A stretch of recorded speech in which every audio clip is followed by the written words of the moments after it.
महादेव की इच्छा से होता है। ये जो कुछ भी हुआ है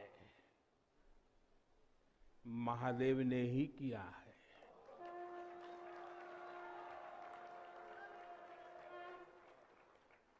ई विश्वनाथ धाम तो बाबा आपन आशीर्वाद से बनेले हुन।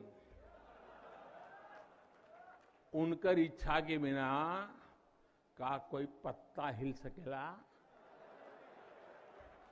कोई कितना बड़ा हवे तो अपने घरे का होइए, ऊ बोलिए तबे कोई आ सकेला, कुछ कर सकेला। साथियों, बाबा के साथ अगर किसी और का योगदान है तो वो बाबा के गणों का है। बाबा के गण यानी हमारे सारे काशीवासी जो खुद महादेव के ही रूप है। जब भी बाबा को अपनी शक्ति अनुभव करानी होती है वो काशी वासियों का माध्यम ही बना देते हैं। फिर काशी करती है और दुनिया देखती है। इदम शिवाय इदम नमः, इदम शिवाय इदम नमः। भाई और बहनों, मैं आज अपने हर उस श्रमिक भाई बहनों का भी आभार व्यक्त करना चाहता हूं जिसका पसीना इस भव्य परिसर के निर्माण में बहा है। कोरोना के इस विपरीत काल में भी उन्होंने यहां पर काम रुकने नहीं दिया। मुझे अभी अपने इस श्रमिक साथियों से मिलने का अवसर मिला, उनके आशीर्वाद लेने का सौभाग्य मिला। हमारे कारीगर, हमारे सिविल इंजीनियरिंग से जुड़े लोग, प्रशासन के लोग, वो परिवार जिनके यहां घर हुआ करते थे, मैं सभी का अभिनंदन करता हूं। और इन सबके साथ मैं यूपी सरकार, हमारे कर्मयोगी मुख्यमंत्री योगी आदित्यनाथ जी का भी और उनकी पूरी टीम का भी अभिनंदन करता हूं जिन्होंने काशी विश्वनाथ धाम परियोजना को पूरा करने के लिए दिन रात एक कर दिया। साथियों, हमारी इस वाराणसी ने युगों को जिया है, इतिहास को बनते बिगड़ते देखा है। कितने ही कालखंड आए गए, कितनी ही सल्तनतें उठी और मिट्टी में मिल गई, फिर भी बनारस बना हुआ है। बनारस अपना रस बिखेर रहा है। बाबा का ये धाम शाश्वत ही नहीं रहा है, इसके सौंदर्य ने भी हमेशा संसार को आश्चर्यचकित और आकर्षित किया है। हमारे पुराणों में प्राकृतिक आभा से घिरी काशी के ऐसे ही दिव्य स्वरूप का वर्णन किया गया है। अगर हम ग्रंथों को देखेंगे, शास्त्रों को देखेंगे, इतिहासकारों ने भी वृक्षों, सरोवरों, तालाबों से घिरी काशी के अद्भुत स्वरूप का बखान किया है। लेकिन समय कभी एक जैसा नहीं रहता। आतताइयों ने इस नगरी पर आक्रमण किए, इसे ध्वस्त करने के प्रयास किए। औरंगजेब के अत्याचार, उसके आतंक का इतिहास साक्षी है। जिसने सभ्यता को तलवार के बल पर बदलने की कोशिश की, जिसने संस्कृति को कट्टरता से कुचलने की कोशिश की, लेकिन इस देश की मिट्टी बाकी दुनिया से कुछ अलग है। यहां अगर औरंगजेब आता है तो शिवाजी भी उठ खड़े होते हैं। अगर अगर कोई सालार मसूद इधर बढ़ता है तो राजा सुहेलदेव जैसे वीर योद्धा उसे हमारी एकता की ताकत का एहसास करा देते हैं। और अंग्रेजों के दौर में भी वॉरेन हेस्टिंग का क्या हाल काशी के लोगों ने किया था। ये तो काशी के लोग समय समय पर बोलते रहते हैं और काशी की जुबान पे निकलता है, घोड़े पर हौदा और हाथी पर जिन जान लेकर भागल वॉरेन हेस्टिंग। साथियों, आज समय का चक्र देखिए, आतंक के वो पर्याय इतिहास के काले पन्नों तक सिमट कर रह गए हैं और मेरी काशी आगे बढ़ रही है, अपने गौरव को फिर से नई भव्यता दे रही है। साथियों, काशी के बारे में मैं जितना बोलता हूं उतना डूबता जाता हूं, उतना ही भावुक हो जाता हूं। काशी शब्दों का विषय नहीं है, काशी संवेदनाओं की सृष्टि है। काशी वो है जहां जागृति ही जीवन है। काशी वो है जहां मृत्यु भी मंगल है। काशी वो है जहां सत्य ही संस्कार है। काशी वो है जहां प्रेम ही परंपरा है। भाइयों बहनों, हमारे शास्त्रों ने भी काशी की महिमा गाते हुए आखिर में क्या कहा? नेति नेति ही कहा है। यानी जो कहा उतना ही नहीं है, उससे भी आगे कितना कुछ है।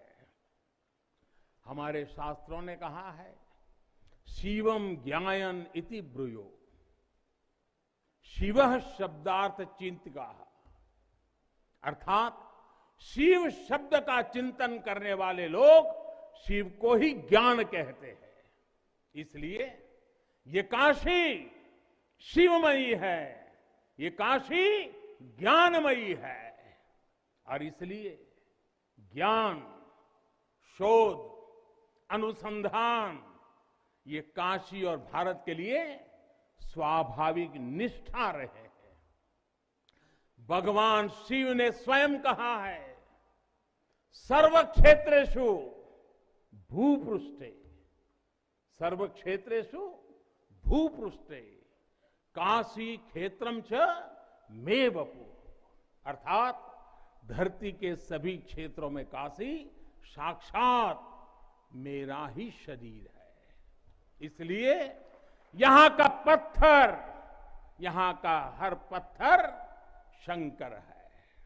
इसलिए हम अपनी काशी को सजीव मानते हैं और इसी भाव से हमें अपने देश के कण कण में मातृभाव का बोध होता है। हमारे शास्त्रों का वाक्य है, दृश्यते स्वर्ग सर्वे है, काश्यम विश्वेश्वर तथा, यानी काशी में सर्वत्र हर जीव में भगवान विश्वेश्वर के ही दर्शन होते हैं। इसलिए काशी जीवत्व को सीधे शिवत्व से जोड़ती है। हमारे ऋषियों ने भी कहा है, विश्वेश्वम शरणम याया समे बुद्धि प्रदास्यति, अर्थात भगवान विश्वेश्वर की शरण में आने पर समबुद्धि व्याप्त हो जाती है। बनारस वो नगर है जहां से जगत गुरु शंकराचार्य को श्री डोम राजा की पवित्रता से प्रेरणा मिली। उन्होंने देश को एकता के सूत्र में बांधने का संकल्प लिया। ये वो जगह है जहां भगवान शंकर की प्रेरणा से गोस्वामी तुलसीदास जी ने रामचरितमानस जैसी अलौकिक रचना की। यहीं की धरती सारनाथ में भगवान बुद्ध का बोध संसार के लिए प्रकट हुआ। समाज सुधार के लिए कबीरदास जैसे मनीषी यहां प्रकट हुए। समाज को जोड़ने की जरूरत थी तो संत रविदास जी की भक्ति की शक्ति का केंद्र भी ये काशी बनी। ये काशी अहिंसा और तप की प्रतिमूर्ति 4 जैन तीर्थंकरों की धरती है। राजा हरिश्चंद्र की सत्य निष्ठा से लेकर वल्लभाचार्य और रामानंद जी के ज्ञान तक, चैतन्य महाप्रभु और समर्थ गुरु रामदास के से लेकर स्वामी विवेकानंद और मदन मोहन मालवीय तक कितने ही ऋषियों और आचार्यों का संबंध काशी की पवित्र धरती से रहा है। छत्रपति शिवाजी महाराज ने यहां प्रेरणा पाई।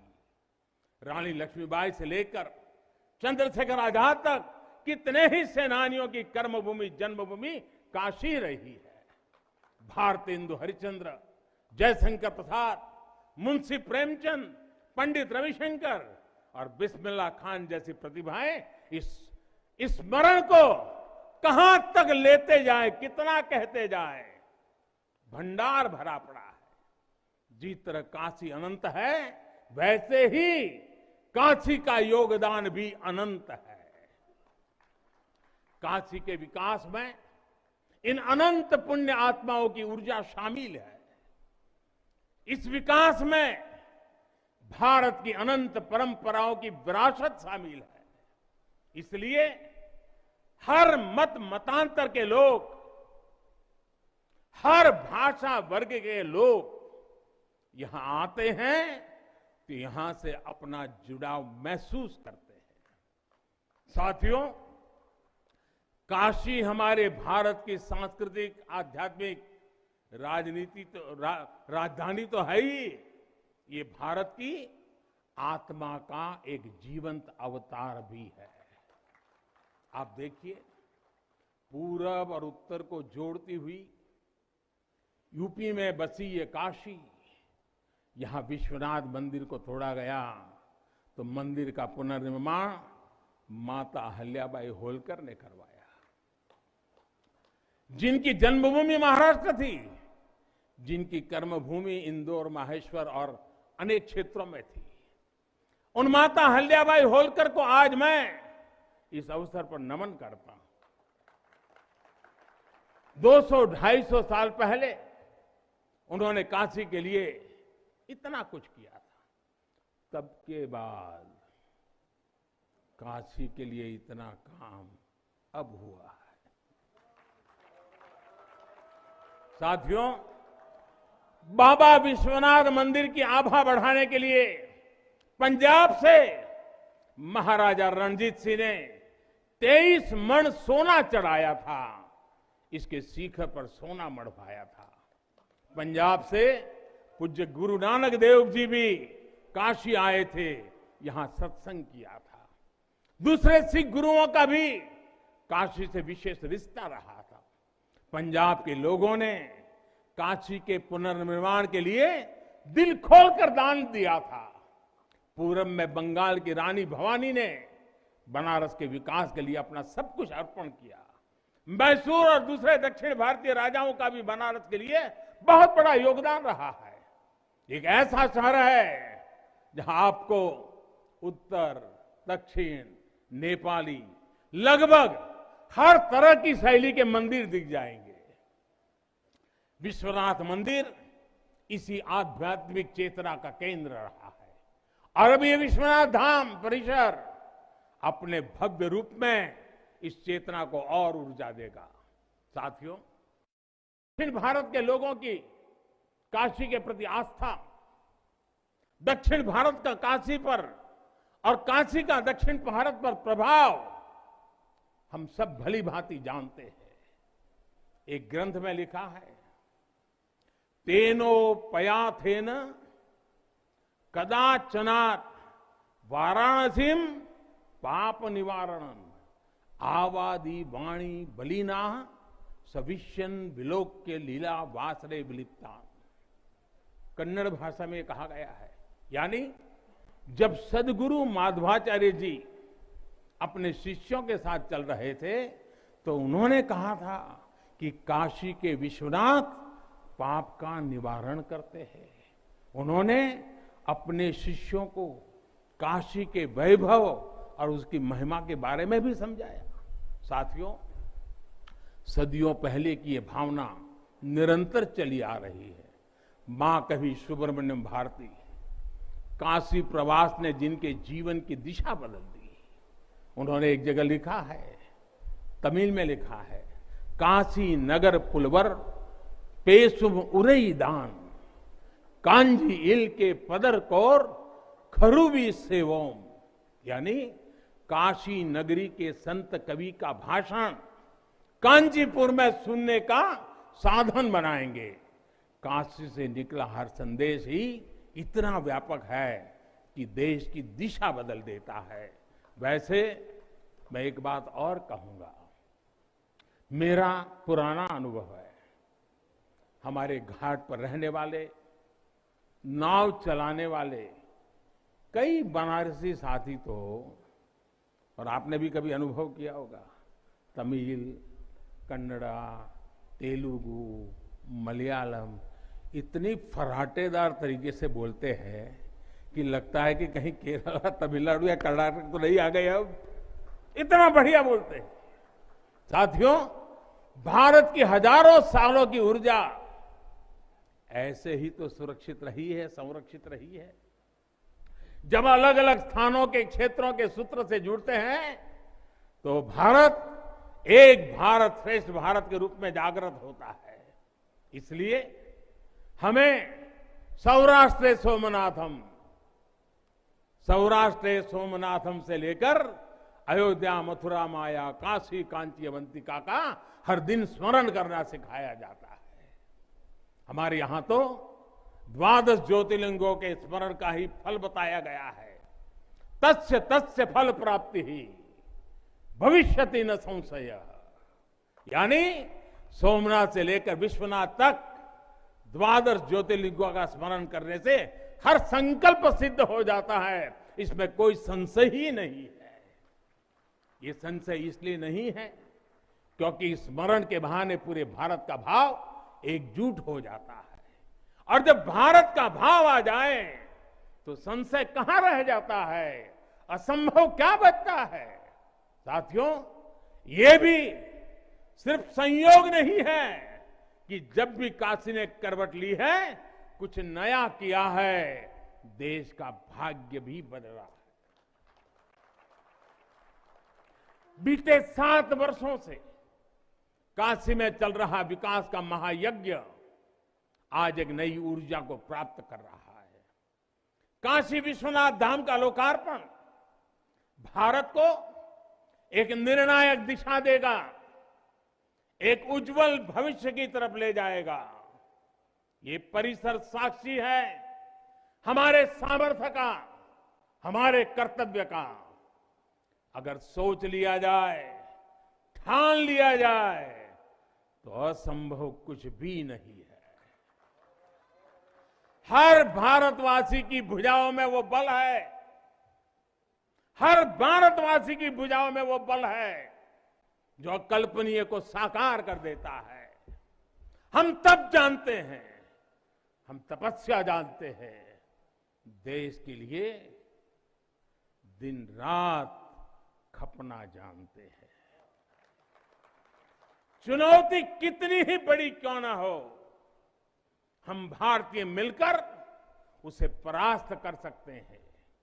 विनाश करने वालों की शक्ति कभी भारत की शक्ति और भारत की भक्ति से बड़ी नहीं हो सकती। याद रखिए, जैसी दृष्टि से हम खुद को देखेंगे, वैसी ही दृष्टि से विश्व भी हमें देखेगा। मुझे खुशी है कि सदियों की गुलामी ने हम पर जो प्रभाव डाला था, जिस हीन भावना से भारत को भर दिया गया था, अब आज का भारत उससे बाहर निकल रहा है। आज का भारत सिर्फ सोमनाथ मंदिर का सौंदर्यीकरण ही नहीं करता, बल्कि समंदर में हजारों किलोमीटर ऑप्टिकल फाइबर भी बिछा रहा है। आज का भारत सिर्फ बाबा केदारनाथ मंदिर का जीर्णोद्धार ही नहीं कर रहा, बल्कि अपने दमखम पर अंतरिक्ष में भारतीयों को भेजने की तैयारी में जुटा है। आज का भारत सिर्फ अयोध्या में प्रभु श्री राम का मंदिर ही नहीं बना रहा, बल्कि देश के हर जिले में मेडिकल कॉलेज भी बना रहा है। आज का भारत सिर्फ बाबा विश्वनाथ धाम को भव्य रूप ही नहीं दे रहा, बल्कि गरीब के लिए करोड़ों पक्के घर भी बना रहा है। साथियों, नए भारत में अपनी संस्कृति का गर्व भी है और अपने सामर्थ्य पर उतना ही भरोसा भी है। नए भारत में विरासत भी है और विकास भी है। आप देखिए, अयोध्या से जनकपुर आना जाना आसान बनाने के लिए राम जन्म की मार्ग का निर्माण हो रहा है।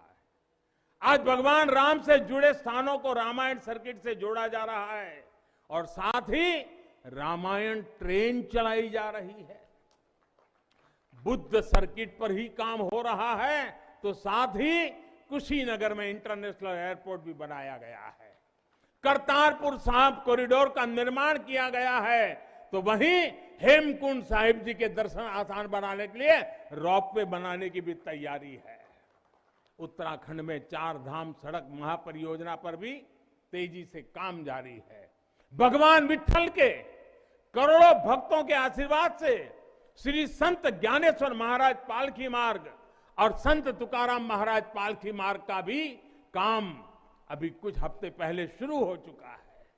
साथियों, केरला में गुरुवायूर मंदिर हो या तमिलनाडु में कांचीपुरम वेलंकानी, तेलंगाना का जोगलांबा देवी मंदिर हो या फिर बंगाल का बेलूर मठ, गुजरात में द्वारका जी हो या फिर अरुणाचल प्रदेश का परशुराम कुंड, देश के अलग अलग राज्यों में हमारी आस्था और संस्कृति से जुड़े ऐसे अनेकों पवित्र स्थानों पर पूरे भक्ति भाव से काम किया गया है, काम चल रहा है। भाइयों और बहनों, आज का भारत अपनी खोई हुई विरासत को फिर से संजो रहा है। यहां काशी में तो माता अन्नपूर्णा खुद विराजती है। मुझे खुशी है कि काशी से चुराई गई मां अन्नपूर्णा की प्रतिमा 1 शताब्दी के इंतजार के बाद, 100 साल के बाद अब फिर से काशी में स्थापित की जा चुकी है। माता अन्नपूर्णा की कृपा से कोरोना के कठिन समय में देश ने अपने अन्न भंडार खोल दिए। कोई गरीब भूखा न सोए, इसका ध्यान रखा, मुफ्त राशन का इंतजाम किया। साथियों, जब भी हम भगवान के दर्शन करते हैं, मंदिर आते हैं, कई बार ईश्वर से कुछ मांगते हैं, कुछ संकल्प लेकर भी जाते हैं। मेरे लिए तो जनता जनार्दन ईश्वर का रूप है। मेरे लिए हर भारतवासी ईश्वर का ही अंश है। जैसे सब लोग भगवान के पास जाकर के मांगते हैं, जब मैं आपको भगवान मानता हूं, जनता जनार्दन को ईश्वर का रूप मानता हूं, तो मैं आज आपसे कुछ मांगना चाहता हूं। मैं आपसे कुछ मांगता हूं। मैं आपसे अपने लिए नहीं, हमारे देश के लिए 3 संकल्प चाहता हूं। भूल मत जाना, 3 संकल्प चाहता हूं और बाबा की पवित्र धरती से मांग रहा हूं। पहला, स्वच्छता, दूसरा, सृजन और तीसरा, आत्मनिर्भर भारत के लिए निरंतर प्रयास,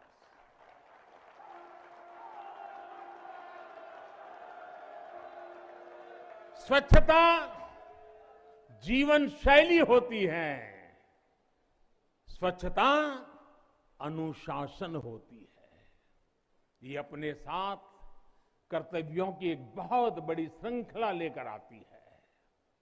भारत चाहे जितना ही विकास करे, स्वच्छ नहीं रहेगा तो हमारे लिए आगे बढ़ पाना मुश्किल होगा। इस दिशा में हमने बहुत कुछ किया है, लेकिन हमें अपने प्रयासों को और बढ़ाने होंगे। कर्तव्य की भावना से भरा आपका एक छोटा सा प्रयास देश की बहुत मदद करेगा। यहां बनारस में भी, शहर में, घाटों पर स्वच्छता को हमें एक नए स्तर पर लेकर जाना है। गंगा जी की स्वच्छता के लिए उत्तराखंड से लेकर बंगाल तक कितने ही प्रयास चल रहे हैं। नमामि गंगे अभियान की सफलता बनी रहे, इसके लिए हमें सजग होकर काम करते रहना होगा।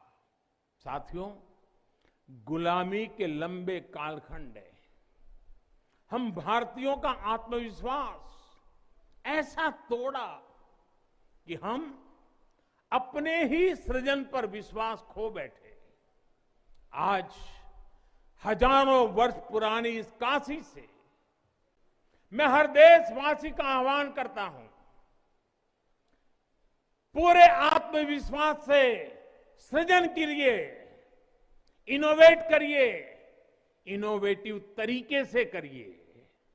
जब भारत का युवा कोरोना के इस मुश्किल काल में सैकड़ों स्टार्टअप बना सकता है, इतनी चुनौतियों के बीच 40 से ज्यादा यूनिकॉर्न बना सकता है, वो भी ये दिखाता है कुछ भी कर सकता है। आप सोचिए, एक यूनिकॉर्न यानी स्टार्टअप करीब करीब 7-7 हजार करोड़ रुपए से भी ज्यादा का है और पिछले 1-1.5 साल में बना है। इतने कम समय में यह अभूतपूर्व है। हर भारतवासी जहां भी है, जिस भी क्षेत्र में है, देश के लिए कुछ नया करने का प्रयास करेगा, तभी नए मार्ग मिलेंगे, नए मार्ग बनेंगे और हर नई मंजिल पाकर रहेंगे।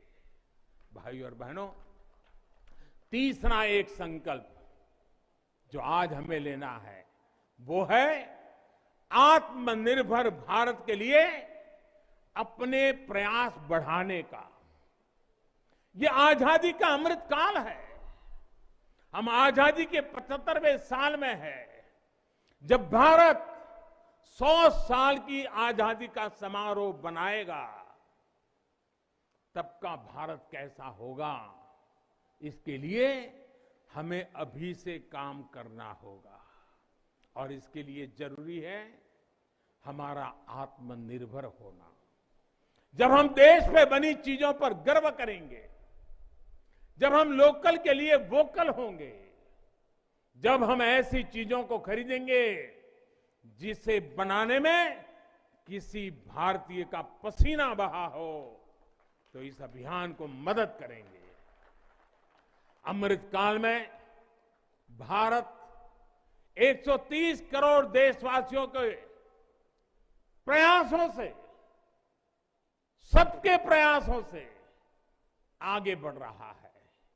महादेव की कृपा से, हर भारतवासी के प्रयास से हम आत्मनिर्भर भारत का सपना सच होता देखेंगे। इसी विश्वास के साथ मैं बाबा विश्वनाथ के, माता अन्नपूर्णा के, काशी कोतवाल के और सभी देवी देवताओं के चरणों में एक बार फिर प्रणाम करता हूं। इतनी बड़ी तादाद में देश के अलग अलग कोने से पूज्य संत महात्मा पधारे हैं। ये हमारे लिए, मुझ जैसे एक सामान्य नागरिक के लिए ये सौभाग्य की पल है। मैं सभी संतों का, सभी पूज्य महात्माओं का सर झुका करके हृदय से अभिनंदन करता हूं, प्रणाम करता हूं। मैं आज सभी काशीवासियों को, देशवासियों को फिर से बधाई देता हूं, बहुत बहुत शुभकामनाएं देता हूं। हर हर महादेव, हर हर महादेव, हर हर महादेव।